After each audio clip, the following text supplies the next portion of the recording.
Hello and welcome to you wherever you're social distancing, and thank you for joining us for this webinar on time management. My name's Matt, I'm with the Next Step Support website, and I'm joined today by Sandra Woo, who is the Learning and Development Consultant at Optiver. So I'm going to hand over to Sandra in just 1 second, but I just want to say if you have questions that you would like answered, hopefully we'll have some time for questions at the end. They pop up in a little box on the right-hand side of your screen. If you upvote, there's a little up arrow, upvote the questions that you most want answered, and we'll try to get to those priority at the end. So if we only have time for a few questions, make sure you've upvoted the one that you are most interested in knowing the answer to. But for now, I'm going to hand over to Sandra. Thank you so much. It's exciting for me to be here. Thank you for the invitation. My name is Sandra Woo. I'm Canadian, and I work for Optiver, which is based out of Amsterdam. And what I hope to present today is to share a couple of timeless tools or mindsets, if you will, that I think can support anybody throughout their lives in adapting to change, which we're experiencing a lot of right now, and how to increase their personal effectiveness. And I hope that by the end of this webinar, that you already feel like you can start using these tools and kind of create a sense of confidence and excitement around using them. They're really simple, easy to use. Whenever I present these to my colleagues at the office, I see that it can provide value for people who are really at the start of their careers or even at the end of their careers. So it's really some nice reminders here. I'm just going to open up my presentation here. We'll just dive straight in. There we go. There we go. Excellent. Thank you for your patience. The tools that I'm going to cover today, as I mentioned, are really here to help us think about how we can really get in control of our situation, especially when change happens for us. And change is just a fact of life. So the more that we can equip ourselves for dealing with these changes, the more agile that we can be throughout our careers. And I think that then we can save our time and energy so that we can be really effective in our careers, but also have enough energy to enjoy what we're doing. So first, before we dive in, I think it's always nice to make sure that people are on the same page in terms of what we mean with some of the terms we're going to use. And as per the title of my presentation here, first of all, we have the concept of adaptability and why adaptability is so important for people, especially now and going into the future. So first of all, when I refer to adaptability, I really mean about not just being able to adjust to new conditions, but the quality of being able to come out of challenges like what we're experiencing right now in a way that we have the most positive outcomes. And as we go through life, especially with technology and new developments happening at the speed that they are at, being able to adapt to change is something I think that's going to transform the workplace and really make a difference between success, who comes out on top. We also have the concept of effectiveness here. And when I refer to effectiveness, or especially personal effectiveness, I'm really thinking about the quality of being able to maximize the value that we're able to create with our time and energy. And to be clear, value can be personal. It can relate to the kind of business results or impact that you want to make in your career. It can also be things like enjoyment or the quality of life that you want to lead. So the concept of value is really up to you, and it can be quite broad. And what I hope to cover today will be some tools that will specifically contribute to your ability to improve your effectiveness and adaptability and your personal effectiveness that you can start using now. The concepts that I'm going to touch on today, I can't take credit for them because they actually came from a very well-known writer named Stephen Covey. He's the author of this book called The 7 Habits of Highly Effective People. And I'm willing to bet that many of you have heard of this. This book is probably one of the most widely known management books in North America. However, I argue that really the concepts that Stephen Covey covers here are timeless, simple principles of effectiveness. They're deceptively simple. It can take a whole lifetime to manage. And I think that anyone, no matter where they are in their life, career or interests can have some valuable takeaways from here. So I'm just scratching the surface with introducing a couple of concepts from this book here today, and I highly recommend picking up a copy if you have some time for summer reading, for example. Now, let's start with adaptability. And as a point of reflection, it can be interesting to take a look at how things have been going for you recently and ask yourself, how do you respond to change? I notice in my role that different people have widely different responses to change. And in general, the people who really are the most successful, the people who really have the most impact, I notice, are the people who really invest their time and energy on things that are inside of their control. Especially when pandemics or crises like what we're experiencing right now come up, it's really easy to lose that quality. It's really easy to really start focusing on our energies on what's unknown, what scares us. And with this practice I'm going to introduce you to right now, I think it's a really simple tool that in times of change or anytime you just want it to self-reflect, it can help you really ground yourself in terms of what do you care about and what kind of impact do you want to make and what are the first steps you could do towards getting that control and taking charge. And this particular tool is called the Circle of Concern and the Circle of Influence. Let's start with the Circle of Concern. The Circle of Concern and everything in it, figuratively speaking, represents the things that you care about, the things that you spend a lot of time and energy thinking about. And anything outside of this circle are things that don't bother you so much. And this is really interesting because this represents where you're putting your mind and energy. And what is a human tendency is that it can be really easy for us to mull over things that are outside of our concern, or outside of our control. So things like this pandemic that's happening, the government's restrictions that are currently on it. It could be for some people not having the kind of access to the type of information you want to have. Or for some of you, could be related to some of the university policies in times of this current change. And yeah, what can we do in response to this in order to achieve our goals and interests? On the other hand, there's also the matters that we can influence. And with that, we call that circle of influence. These are the things that you care about, that you do have control over. So these are actions that are within your power in response to what you care about and achieving what you want to get out of it, those positive outcomes. So examples of acting within your circle of influence could be asking yourself questions like, what are reliable and credible sources of information that I can go to? What are key relationships that I can nurture right now that can support me through this time and beyond? Who do I need to have even closer communication with? For example, teachers, and who do I need to give feedback to so that we can make sure that we can get work done together as effectively as possible right now? Other questions like, how can I keep myself healthy and happy despite our current circumstances? How can I come out of this well and happy and proud of how I've been handling this pandemic?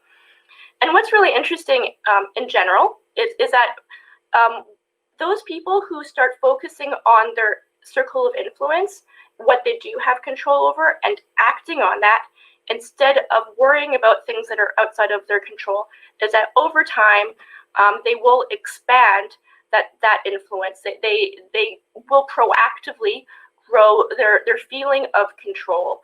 And I really find for myself personally that when I have a sense of control of what's happening in my life, or at least my response to it, I feel a lot more relaxed. And with that, I'm able to think more clearly and make better decisions, which only compounds on increasing my circle of influence. So in terms of a timeless tool, if you ever feel like you're up to here, a little bit overwhelmed with what's going on, it can always help to sit down with a pen and just write down what's worrying you, and then tackle that circle of influence. What can you do about what's concerning you, and where can you start? So that's the circle of concern and the circle of influence. The second tool I'd like to introduce to you today relates to personal effectiveness. And again, as a reminder, how I see being effective to me means maximizing or optimizing the value that you create with your time and energy. And along with that is really, how are you prioritizing things in your life? And being aware of what activities are going to create the top value for you. Where are you going to get the most bang for your buck on your time and energy? And the simple tool that I have here, or the simple mindset, depending on how you view it, is called the Eisenhower Matrix. Now, the Eisenhower was a five-star general in World War II. He was also a president of the United States, and he came up with this concept of understanding the relationship between urgency and important. And Stephen Covey researched this, and he came up with this Eisenhower matrix that can help us visualize and understand and optimally make better decisions about where we spend our time and energy. So here we have this matrix, as you can see, based on important and urgent. Urgent, in terms of definition here, I refer to a sense of a time constraint. And regarding important, let's treat important as things that contribute to you achieving your top goals, your top priorities, helping you to be the person you want to be, create the life you want to live. Now, for a starting point, let's just be selfish. Let's just focus on really what's important to you, because that will make understanding this matrix a lot easier. This looks a bit black and white, but of course we can see important and not important as being on a scale of 1 to 100, and you can put different types of tasks and activities in different quadrants and spots on this whole matrix. So to get us started, we actually have names for these different quadrants here. The first quadrant I'm going to touch on is related to work that's both important and urgent. In other words, when this stuff pops up, you can't not do it. Some clear examples here that I think everybody might have experienced in their lives: crises, last-minute deadlines, and surprises, unexpected events. So these are critical things where we need to put down stuff and jump on them. We can't afford not to do them. Interesting things about this quadrant: some people get stuck in it because it's very exciting. It's really easy to see instantaneous gratification. You save the day. You know, if you solve that crisis, if you overcome that deadline and you deliver it just in time, it's really apparent to you what's going on. So some people love this because it gives them that immediate gratification. The challenge here, though, is usually these address short-term concerns and generate short-term results. So if we spend too much time here, there's a chance that we're not going to be really laying down the framework for creating longer-term value. And also, it's really energy consuming. So there's also the risk of really burnout if we're here for much too long. So that's in a nutshell what Q1 is all about. Let's jump down to quadrant 3, otherwise known as Q3. And this one pertains to work that is not important and it's urgent. So again, let's focus on your priorities, your objectives, your top goals. And here are some examples of common distractions or Q3 type things, right? Now, Q3s happen, and as well as Q1s happen, without us having to do anything. Distractions and urgency is just a part of life. However, if we spend too much in Q3, we are spending more time on other things and less time on things that will really take our lives forward. So we're going to create value that's less than the time that we spend in it. It's not too smart to spend too much time in this quadrant. Second to last, we have Q4. This relates to tasks that generate no value whatsoever. And this sounds a bit tricky, but we do this. It's a bit counterintuitive. Here are some examples. These are activities that we tend to do if we want to take a break from urgent stuff. So imagine you spend a whole day working on Q1 and Q3 stuff. You might be tired, or you want to escape that for a little bit. It could be a tendency to start spending time in Q4 where we engage in activities that generate no value whatsoever. Another way we end up in this could be spending time on things that we like, that we enjoy, but then way too much time on that to the point where we're getting no value out of that, such as a 3 a.m. on a Tuesday Netflix binge, right? And then that makes you more tired the day after. So we got to be careful with how much time we spend in Q4, because again, spending time here is not going to create any value for us in the long term. That brings me to the star of the show, and that's Q2. That's for work that's important, but not urgent. And what's tricky about this one is that you're only going to spend time in this quadrant if you choose to do that. It's not just going to happen to you. Here are some examples of different activities that we can put into this box. Generally speaking, time spent here results in greater value than the time and energy you invest in it. And usually this is value that will accumulate not just now, but also into the future. So investing in things like your health and well-being, working out, spending time on those key relationships, spending time on big projects, key goals, big assignments, preparing for a university, anything that is really going to make a big impact on your life.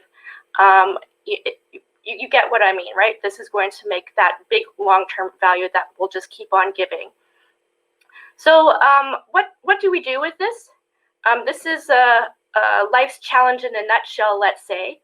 But ideally, one should strive to reduce their time spent in Q1 through things like planning and prevention, less time in Q3 by doing things like saying no or setting up clear boundaries so we won't get distracted. We don't do Q4 work at all because that doesn't create any value for us at all. It's tricky, but yeah, that's our challenge, right? And by doing those things, we can then spend much more time in Q2, and thereby increasing the impact and value that we create for ourselves and others. Again, value can mean things like a career or education progression. It could also mean high quality enjoyment of your hobbies and those you love, let's say. So that's the Eisenhower time matrix in a very brief nutshell. In terms of key points that I think that we can get from these two simple and timeless tools, first of all, no matter where you are, be aware of the things that you have control over in your life and focus your time and energy on that. Don't focus your time and energy on things that you have no effort or control over. Secondly, it can be irresistible to be driven by urgency and those distractions that come up for you. It's human nature. However, if we can resist being completely driven by that, we can spend more time and energy on things that are really going to make lasting impact on our lives and investing in that. So in other words, in that Q2 space I talked about a moment ago. If you want some summer reading, I highly recommend picking up a copy of this book. It's a quick read, and I sure wish that I read this earlier in my life, because I think I could have started getting value out of doing that a lot earlier, let's say. And lastly, have fun learning. You know, life is full of challenges, and each challenge is another opportunity for us to practice, reflect, and get better. So these tools that I just showed you, chances are these are things that one can apply over and over and revisit as they go through life. If you have any questions after this webinar, don't hesitate to contact me. Here are my contact details. I'm happy to pick up any questions related to the tools that I talked about, and questions about Optiver, or just about learning and development in general. And at this point, I'm really interested in hearing some questions here, and finding out what this meant for you. Sandra, thank you so much for that. I think it's really interesting. And I just wanted to quickly, before we start taking questions, is just to put this into a careers context at the moment. So the first thing I think is this something that Optiver looks for in its graduates? Do you look to see people making those kind of decision-making processes? Do you see them, creating charts and putting their urgent tasks down? Is it something that you expect people to be able to demonstrate? It certainly helps. However, we also see that this is something that people need to learn at the start of any new role. When one starts at Optiver, they don't have enough experience or knowledge about the company yet to really make clear decisions in terms of what's top priority, what's bottom priority in our work environment. So a lot of the onboarding programs that we run, as well as mentorship and the way that our team leads support our new hires, is to help them learn how to prioritize and so that they can make the best impact for themselves and the company from the get-go. So it's also something that one can continually learn, and we really strive to train people very quickly so that they can really do that well from the beginning. I think that's really interesting, and it's something you can apply to your own job hunt as well. You've got things that are going to be urgent and important, a deadline for an application. There are things that are within your sphere of influence that you can actually, that you can control. So you know that if you're having trouble with your health, you can make an exercise regime. If you're having trouble, getting motivated, or start researching companies to look for jobs, things like that. So it's quite a nice kind of broadly applicable subject. I just want to sort of flag, we've got a couple of questions on the right-hand side. So Justine says, the pandemic is something that's affecting everyone at the moment, and every graduate or student is experiencing the same challenge. So what activities can they specifically do to make sure that they stand out from the rest and improve their skills? What would you recommend? That's a very interesting question. And I appreciate the point that there's a huge group of people going through the same challenge right now. And yeah, I can understand how can you make yourself unique and stand out in that way. From my standpoint, some things that come to my mind. First of all, continue learning and building skills like time management, or things that really are passionate to you. I really believe that when people live or respect the things that really bring them a lot of joy and energy and interest, that passion is going to show through in your applications. Another thing that comes to my mind is to think about right now what kind of connections and you can nurture. Who are contacts that you can start meeting in different companies that you find interesting, and who can you reach out to find out how application processes work, what are companies looking for, and what can you do to highlight that, and also to appreciate that a lot of this work to set yourself apart from everybody else, or to energize yourself and keep yourself healthy and happy, sometimes it's not going to create instantaneous results.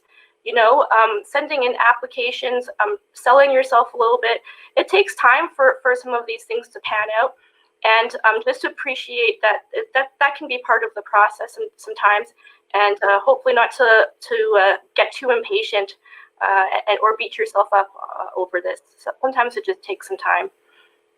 Thanks. And I think it's important to note not to beat yourself up, because it really, at the moment when everybody's under pressure, it's one of those things, right? You have to take that time to sort of breathe.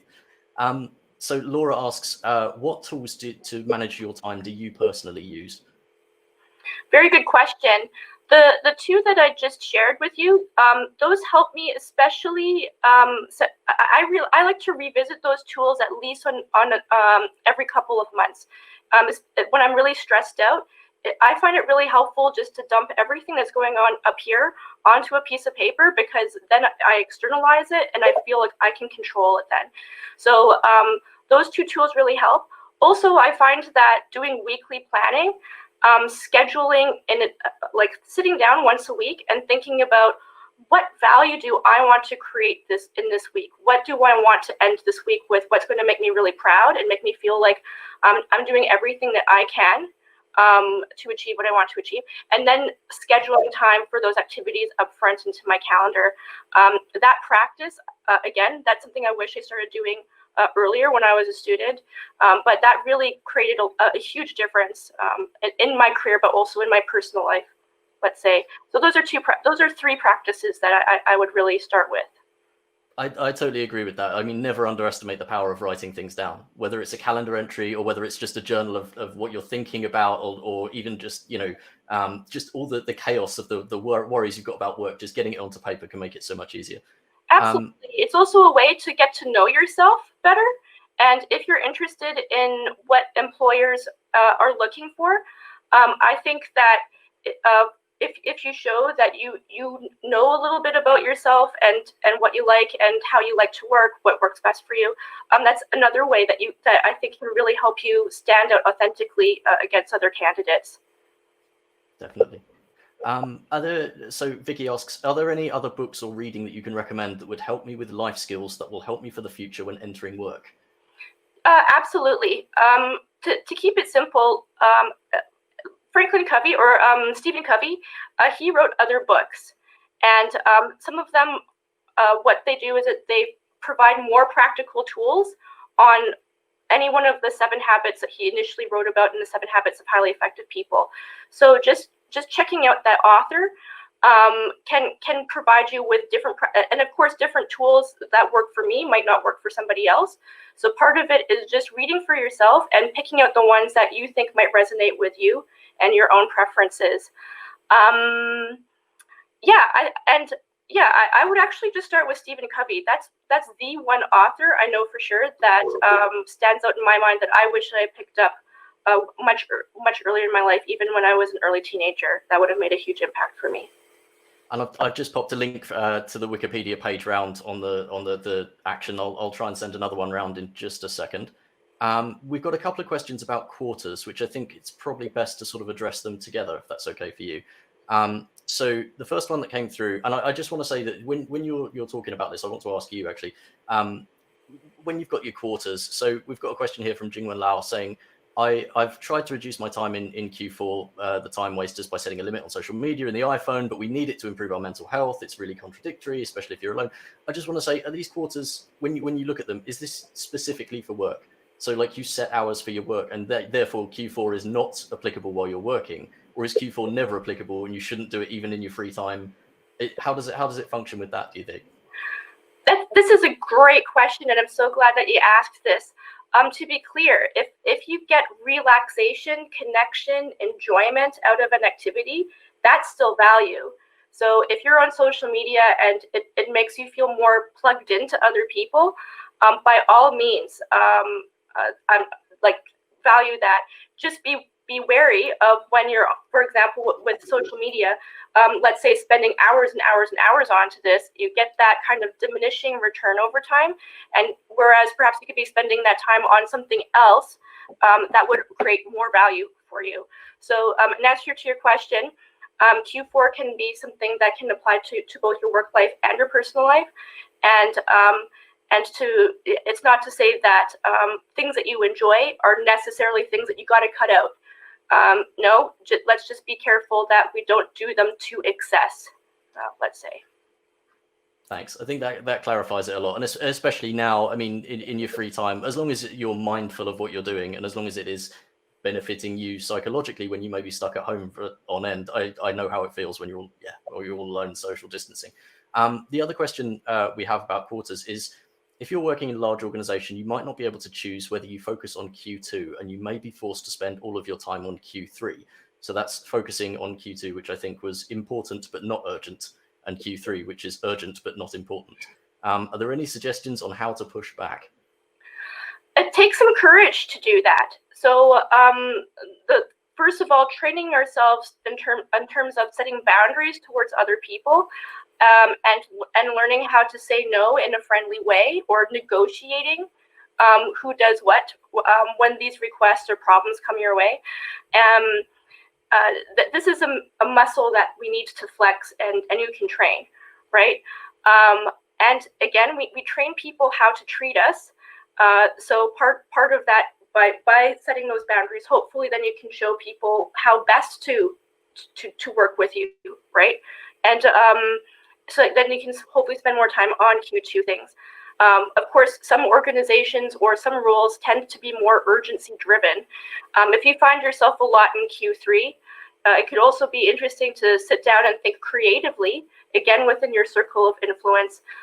What are things that are in your control to maybe turn some of that Q3 work into Q1 or Q2 work? Maybe you're doing things that aren't part of your job, but then maybe you can make some agreements to make sure that you get credit for that work. So then it becomes part of your formal responsibilities.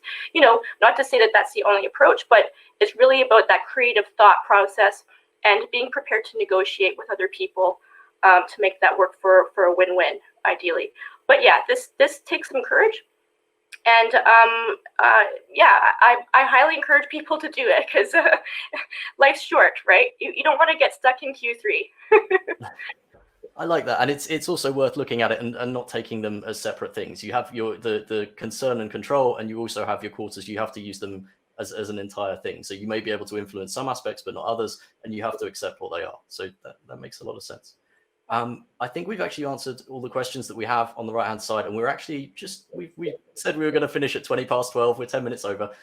So I think that's probably the time that we give this a bit of a wrap up. So I just want to say thank you very much, Sandra from Optiver, for coming down and talking to us about time management. I think that was really, really useful.